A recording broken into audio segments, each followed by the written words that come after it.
Parmi les temps forts de cette cérémonie, la coupure du ruban symbolique par le ministre de l'enseignement primaire, secondaire et de l'alphabétisation, Anatole Coliné Makosso, marquant l'ouverture de cette première cité scolaire de la République située au village Yanga dans le district de Madingukai.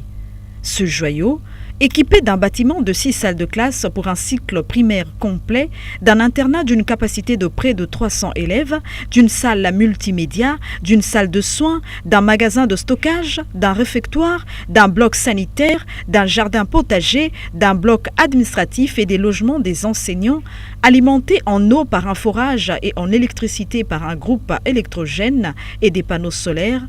Voilà qui a fait la joie des élèves qui vont voir se conjuguer au passé les temps de dur labeur des mauvaises conditions d'études.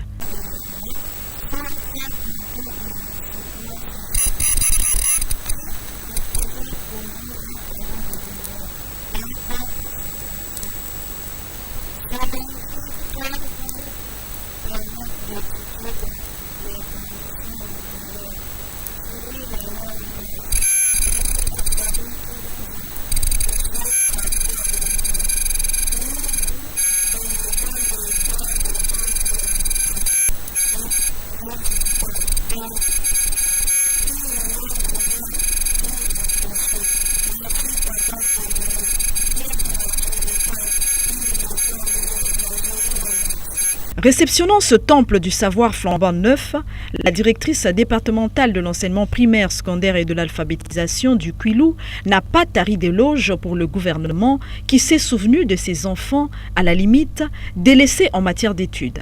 La cité scolaire de Yanga fonctionne avec un directeur et 6 enseignants, donc un cycle complet, du CP1 au CM2, pour un effectif total de 258 élèves pour l'instant.